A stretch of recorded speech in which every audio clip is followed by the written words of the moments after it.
Okay, I've been taking in questions from you, my YouTube subscribers, and one of the questions that I want to address today is, when does self-love become toxic? The truth is that self-love doesn't become toxic. Self-love can't be toxic. Take self out of it and just think about the word love. When does love become toxic? Love is never toxic. You know, like love is not toxic. You can have distortions of love, just like you can have distortions of self-love.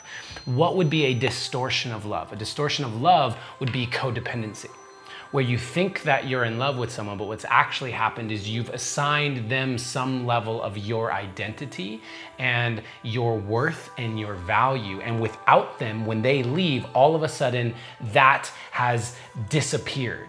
And you're now lacking that value, that worth, that identity, and that can cause a crisis. So essentially, you've built your whole love relationship in that example on a shaky foundation, right? And so with self-love, it's a similar thing.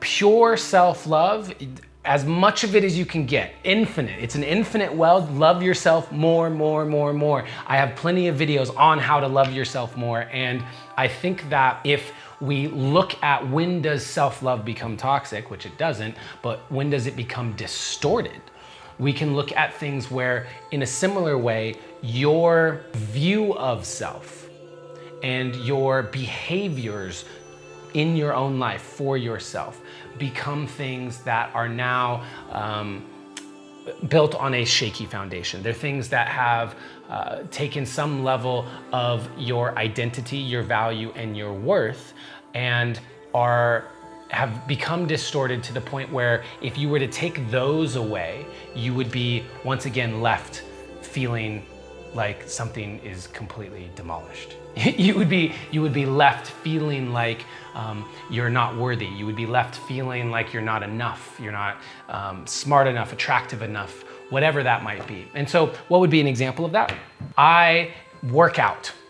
I work out regularly. I think that our physical vessel it's the only one that we get for this lifetime, and it's incredibly important to take care of it. So I love to exercise. I went for a run just an hour ago, and I recognize that there's some level of validation that I receive from feeling like I look good in my body, from feeling like I'm in shape, aesthetically pleasing. I enjoy that, and that's self-love.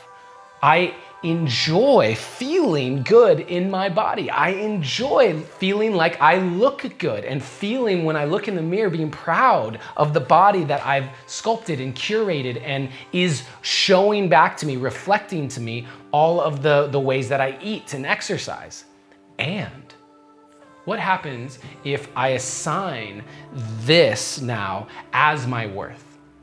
What happens if I say, well, if I'm not in shape, I'm not worthy. I'm not lovable. I'm not enough. If that happens, all of a sudden, what has been an act of self-love, exercise, now becomes a behavior that is feeding narcissism. It is feeding my insecurity. It's actually become an act of reinforcing the deep-rooted fear that I'm not enough. That's the reason I'm doing it. See, I'm doing the exercise to avoid the fear that I'm not enough. I'm no longer doing the exercise to reward myself and love myself.